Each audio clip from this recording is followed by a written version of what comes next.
സർവശക്തിമാൻ ത്രിദേവനാണ് ദൂഷണ. നീ എങ്ങനെ സർവശക്തിമാനായി ഭവിക്കാനാ? അതൊന്നും എനിക്കറിയണ്ട ബ്രഹ്മദേവ.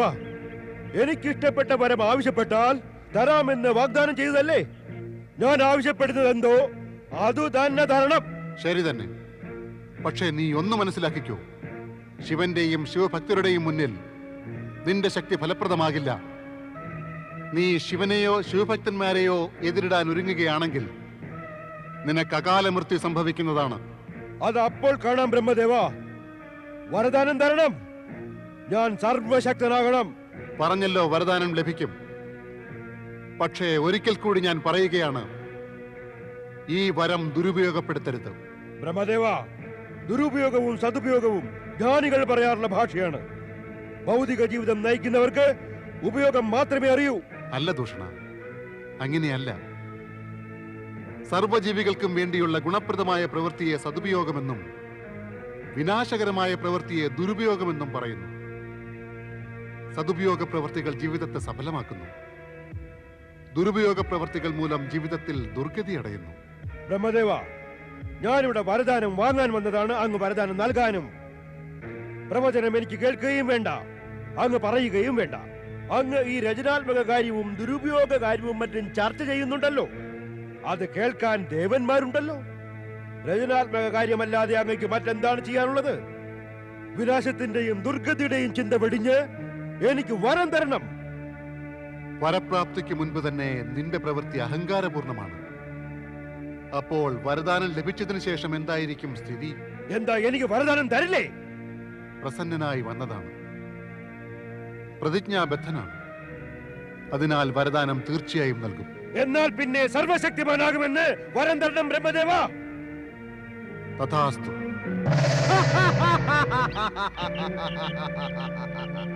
സർവശക്തിമാനായി തീർന്ന എന്നോട് ശിവനും ശിവഭക്തർക്കും ഇനി എന്താണ് ചെയ്യാനാവുക?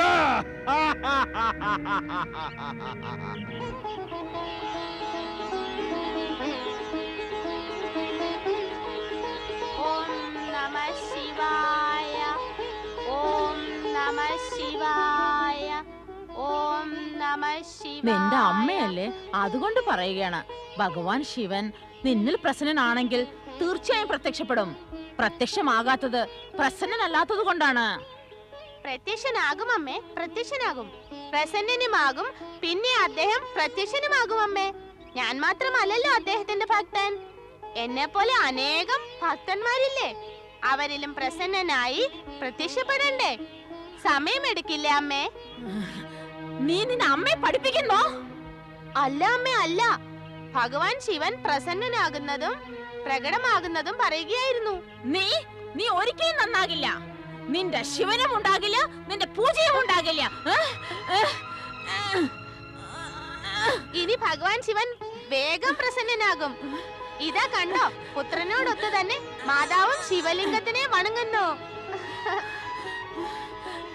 ഓം നമഃ ശിവായ, ഓം നമഃ ശിവായ, ഓം നമഃ ശിവായ, ഓം നമഃ ശിവായ, ഓം നമഃ ശിവായ, ഓം നമഃ ശിവായ, ഓം നമഃ ശിവായ, ഓം നമഃ ശിവായ, ഓം നമഃ ശിവായ, ഓം നമഃ ശിവായ, ഓം നമഃ ശിവായ, ഓം നമഃ ശിവായ, ഓം നമഃ ശിവായ, ഓം നമഃ ശിവായ, ഓം നമഃ ശിവായ, ഓം നമഃ ശിവായ, ഓം നമഃ ശിവായ, ഓം നമഃ ശിവായ, ഓം നമഃ ശിവായ, ഓം ഓം നമഃ ശിവായ, ഓം നമഃ ശിവായ.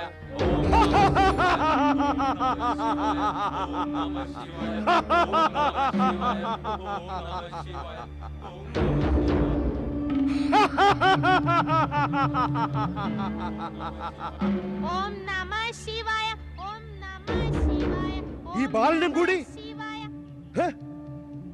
എല്ലാവരും ഇവിടെ ശിവഭക്തിയിൽ മുഴുകിയിരിക്കുകയാണോ? ശിവനെ പ്രസന്നനാക്കി ശക്തി നേടാൻ വേണ്ടിയായിരിക്കും. ബ്രഹ്മാവ് ഇത് തന്നെയാണ് പറഞ്ഞത്. ശിവഭക്തി എനിക്ക് വിനാശകാരിയാകുമെന്ന്. അതിനു മുൻപ് തന്നെ എനിക്ക് ഇവരെല്ലാം നശിപ്പിച്ചുകൂടെ?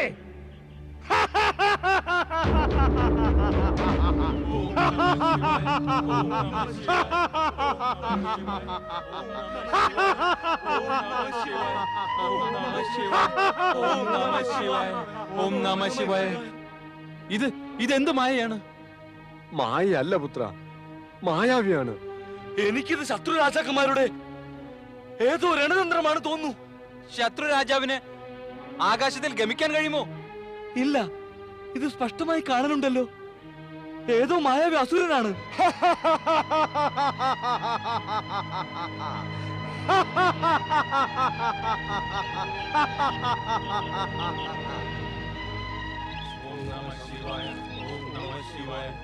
ഹേ ദുഷ്ടരെ, ശിവന്റെ നാമം ചൊല്ലുന്നത് കൊണ്ട് നിങ്ങൾക്ക് ശക്തി കിട്ടുമോ?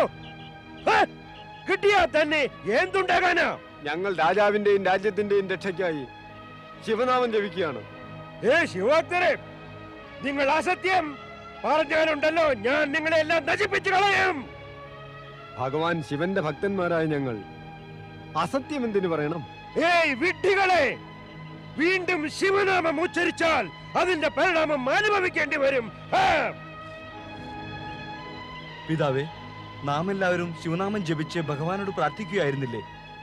രാജാവിനെയും രാജ്യത്തെയും പ്രജകളെയും രക്ഷിക്കാനായി. പക്ഷേ സുബ്രത, ഭഗവാൻ ശിവനോടുള്ള നിന്റെ സ്നേഹവും ഭക്തിയും ഇത്ര ദുർബലമാ ഒരസുരന്റെ ഭീകരത കണ്ട് ഭയപ്പെടാൻ? വരൂ, നാം 5 പേരും ചേർന്ന് ഭഗവാൻ ശിവനെ പ്രാർത്ഥിക്കണം. ഹേ ദേവാദിദേവ, ദേവന്മാർക്കും ദേവൻ പരമേശ്വര, ഹേ വിശ്വനാഥ, ദയ കാണിക്കണേ പ്രഭു, രക്ഷിക്കണേ ഭഗവാൻ, ശരണാഗതരിൽ കനിയണമേ പ്രഭു. ഓം നമഃ ശിവായ. കൊണ്ടുപോകാം മഹാരാജാവിന്റെ അടുത്തേക്ക്. മഹാരാജാ രിപുദമനൻ വിജയിക്കട്ടെ! മഹാരാജാ സിംഹദത്തൻ വിജയിക്കട്ടെ! മഹാരാജാ രിപുദമനൻ വിജയിക്കട്ടെ! മഹാരാജാ സിംഹദത്തൻ വിജയിക്കട്ടെ! മഹാരാജാ രിപുദമനൻ വിജയിക്കട്ടെ! മഹാരാജാ സിംഹദത്തൻ വിജയിക്കട്ടെ! നമഃ ശിവായ. മഹാരാജാ രിപുദമനൻ വിജയിക്കട്ടെ! മഹാരാജാ സിംഹദത്തൻ വിജയിക്കട്ടെ! മഹാരാജാ സിംഹദത്തൻ വിജയിക്കട്ടെ!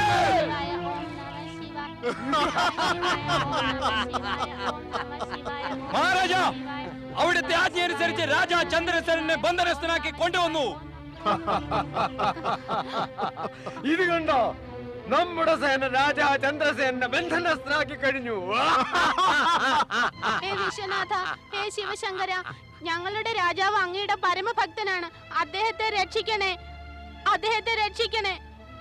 ഓം നമഃ ശിവായ. ഓം നമ്മുടെ ശത്രു രാജാ ചന്ദ്രസേനനെ വധിച്ചു കളയുക. കൽപ്പന മഹാരാജൻ. ഇല്ല, അരുത്.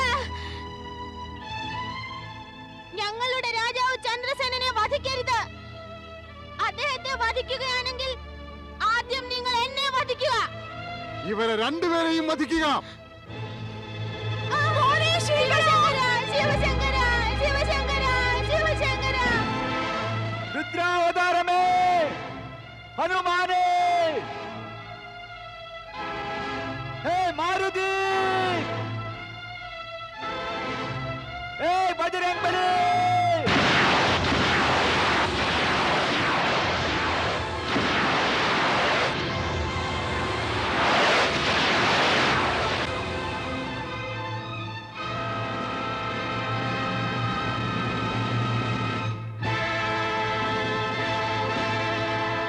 ജയ് ശിവശങ്കര, ഹര ഹര മഹാദേവ.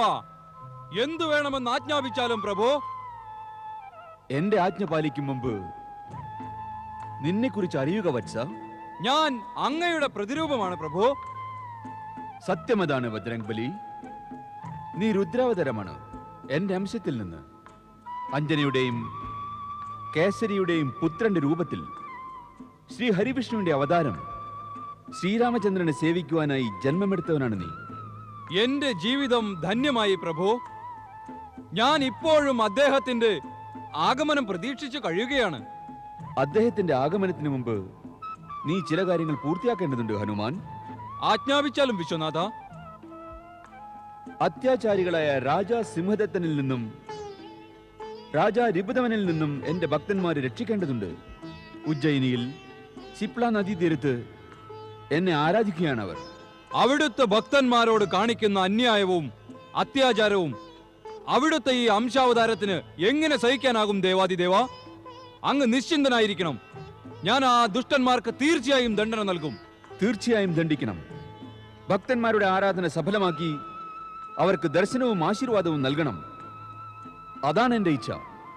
അവിടുത്തെ ഇച്ഛ ഈ രുദ്രാവതാരം പൂർത്തിയാക്കും.